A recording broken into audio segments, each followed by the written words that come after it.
प्रिय दर्शकों, आप सभी का स्वागत है हमारे इस YouTube चैनल पर। दर्शकों, आज का वीडियो बहुत ही महत्वपूर्ण भी है, संवेदनशील भी है और बहुत गंभीरता के साथ हर बात को मैं आप लोगों के सामने रख रहा हूं, क्योंकि इस वीडियो का हर एक शब्द अपना एक महत्व रखता है और कोई भी बात ऐसी मैं इस वीडियो में नहीं रखूंगा जो तथ्यों से परे हो। दर्शकों, जिस तरह का माहौल इस दुनिया में इस समय चल रहा है, बहुत से लोग आशंकित हैं कि आने वाला समय इस विश्व का कैसा रहने वाला है। लेकिन आप लोग केवल एक कल्पना कर सकते हैं कि आने वाला समय कैसा होगा। लेकिन एक एस्ट्रोलॉजर होने के नाते ग्रहों की परिस्थिति का आकलन करना हमें अच्छी तरह से आता है, पर इसीलिए भविष्य में घटने वाली घटनाओं का पूर्व अवलोकन हम बहुत बेहतर तरीके से कर पाते हैं आप लोगों के कंपैरिजन में, क्योंकि जो भविष्य के गर्भ में है उसको डिकोड करने के लिए जिस शास्त्र का प्रयोग किया जाता है, ज्योतिष शास्त्र, उसको हम अच्छी तरह समझते हैं, जानते हैं, उसकी गहराई को नापते हैं और उसके आधार पर फिर आप लोगों के सामने पूरी बात रखते हैं। इसीलिए हमारी बात पर आप लोग विश्वास भी अवश्य करते हैं। ऐसे में दर्शकों, जब मैं अपने इस चैनल पर कई बार ये बात कह चुका हूं कि आने वाले समय के अंदर विश्व युद्ध होगा, 2025 में उसकी रूपरेखा बनेगी और उसकी शुरुआत अफगानिस्तान से हो चुकी है। ये काफी लंबा समय रहने वाला है, लगभग 5 साल में जाकर के ये पूरी स्थिति अपना सही रूप हम लोगों के सामने लेकर आएगी। ऐसे में शुरुआत छोटे से होते होते होते ये बहुत बड़े विकराल रूप को धारण करेगी और उसके बाद ये दुनिया एक बड़े नरसंहार के लिए तैयार अवश्य होगी। यानी इस दुनिया को एक बड़े नरसंहार के लिए भी तैयार अवश्य रहना चाहिए। और ऐसा मैं क्यों कह रहा हूं, इस बात को भी आपको मैं अच्छी तरह से इस वीडियो के माध्यम से आप लोगों के सामने रखता हूं। महाभारत काल हो, रामायण काल हो या आज का वर्तमान समय, जब भी कोई बड़ी त्रासदी हुई तो उस समय पर उस समय के जो सबसे ताकतवर इंसान होते थे उनके द्वारा कुछ ऐसे कृत्य जरूर किए जाते थे जिससे ये दुनिया दो विचारधाराओं में बढ़ती थी और स्थिति ये आती थी कि एक बड़े नरसंहार के बाद ही ये स्थितियां कंट्रोल होती थी। जैसे रावण की बुद्धि में आया कि उसे माता सीता चाहिए, वो धनुष को तोड़कर प्राप्त नहीं कर पाया, उसके मन में अंदर ही अंदर एक विचार था। उसके बाद उसने सीता का हरण किया, मानी माता सीता का हरण किया। उसको ये नहीं पता था कि उसकी ये इच्छा इस संसार के लिए एक बहुत बड़े विनाश का कारण भी बनेगी। ऐसे में रावण की एक इच्छा, माता सीता को प्राप्त करने की इच्छा ने उस समय पर उस काल का सबसे बड़ा युद्ध, रामायण का वो युद्ध करवाया और उसमें अनगिनत योद्धाओं ने अपनी बलि भी दी। यानी आप देखिए कि उस समय के जितने भी बड़े योद्धा थे उन सब ने अपने अपने अनुसार अपना पक्ष चुना और युद्ध में शामिल हुए और वीर गति को प्राप्त हुए। उसके बाद महाभारत काल की अगर हम बात करें तो दुर्योधन की एक हठ धर्मिता की हस्तिनापुर मुझे चाहिए, उसकी एक इस हठ धर्मिता ने महाभारत जैसे युद्ध को जन्म दिया और उसमें भी उस समय पर जितने भी राज्य थे उन सब के राजाओं को मजबूरी में ही सही अपने अपने निहित स्वार्थ के कारण उस युद्ध में सम्मिलित होना पड़ा और किसी ने कौरवों का साथ दिया, किसी ने पांडवों का साथ दिया और अंततः आप जानते हैं कि उस समय पर कितनी बड़ी विनाश की लीला हुई। यानी भगवान राम भी स्वयं भी इस विनाश की लीला को नहीं रोक पाए, भगवान कृष्ण भी इस विनाश की लीला को नहीं रोक पाए। क्योंकि प्रकृति का नियम है कि जब संसार के अंदर अत्याचार बहुत बढ़ जाता है तो संपूर्ण विचारधारा को ही खत्म करने के लिए परमात्मा ईश्वर को भगवान का रूप धारण करके आना पड़ता है। और ऐसा कोई प्रयोजन होता है कि उस समय पर जितने भी ताकतवर लोग होते हैं एक एक करके उनका अंत होता चला जाता है। ऐसे में वर्तमान समय के अंदर भी रशिया को यूक्रेन चाहिए और उसकी ये हठधर्मिता, यूक्रेन को नाटो में शामिल होना है उसकी ये हठधर्मिता, ये मात्र एक छोटा सा कारण नहीं है बल्कि एक बहुत बड़ा व्यापक दृष्टिकोण बनता जा रहा है।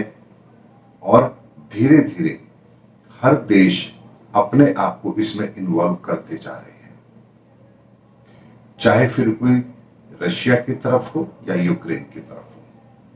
ये अगेन उसी तरह की परिस्थितियों का निर्माण है जैसा बहुत बड़े नरसंहार से पहले परिस्थितियां बनती हैं। ऐसे में हमें भी चिंता होती है कि अब आगे क्या होगा।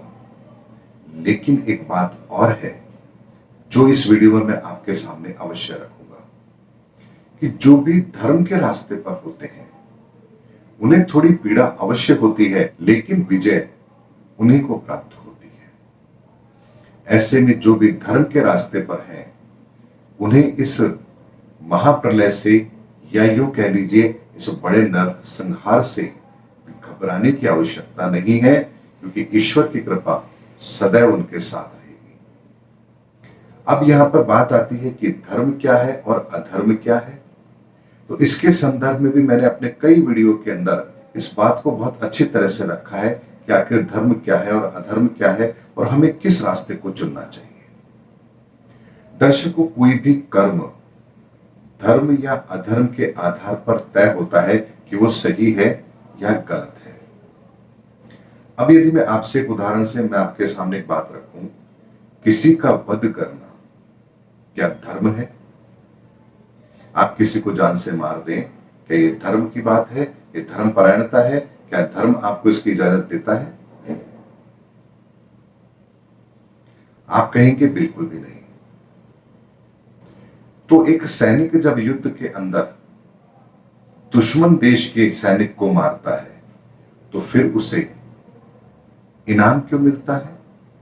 क्योंकि यहां भी उसने किसी का वध किया है।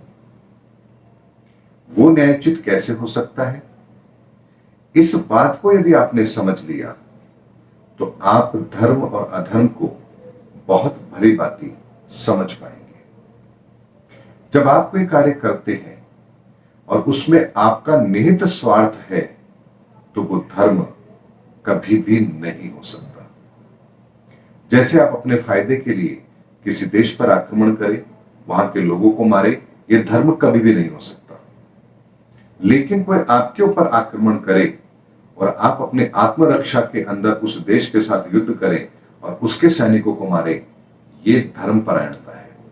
क्योंकि आप नहीं चाहते युद्ध करना, लेकिन आत्मरक्षा के लिए आपको हथियार उठाना पड़ रहा है। उसी तरह से एक सैनिक इसलिए नहीं मारता है अपने दुश्मन देश के सैनिक को कि उससे उसकी कोई निजी दुश्मनी है, बल्कि वो अपने देश की रक्षा के लिए हथियार उठाकर अपने देश की सीमाओं की सुरक्षा के लिए वो कार्य कर रहा है। और उसमें उसका कोई निहित स्वार्थ नहीं है, बल्कि वो बिना लालच के अपनी जान को भी जोखिम में डालकर अपने देश की सुरक्षा के लिए कार्य कर रहा है।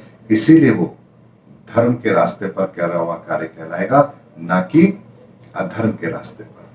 और इसी के लिए, उसकी बहादुरी के लिए उसको पुरस्कार दिया जाता है।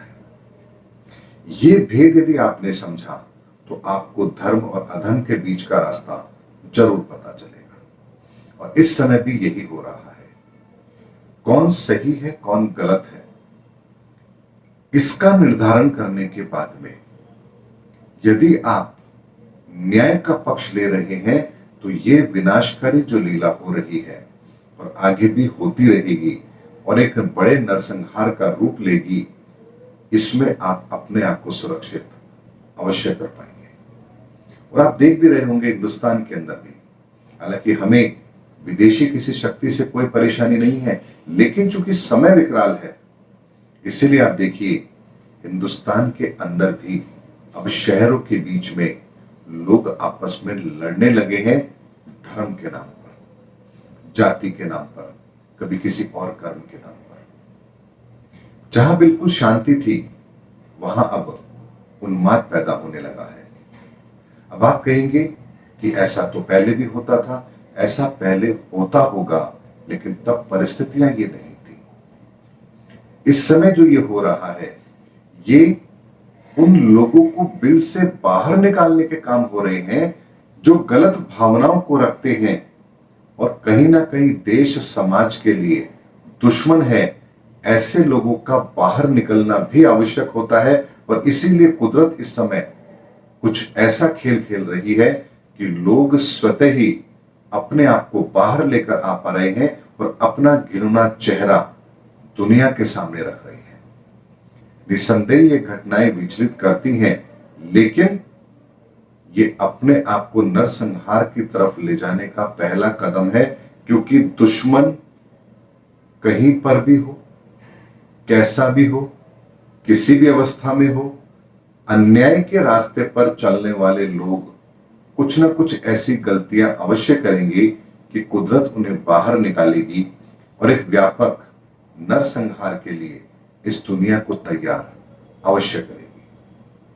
आप जरा विचार कीजिए कि महाभारत काल के अंदर दुर्योधन और पांडवों के बीच की इस घटना के बीच में उस समय के सभी राष्ट्रों को आने की क्या आवश्यकता थी, लेकिन चूंकि उस समय पर ऐसी विचारधारा चरम सीमा पर पहुंच चुकी थी जहां महिलाओं पर अत्याचार, दुराचार, पापाचार, सत्ता संगठन के लिए, राज्य के लिए किसी भी स्तर पर जाकर के किसी भी षड्यंत्र को करके सिर्फ उसे हासिल करना, इस तरह की विचारधारा अपनी चरम सीमा पर पहुंच चुकी थी और इसीलिए उस समय पर महाभारत हुई।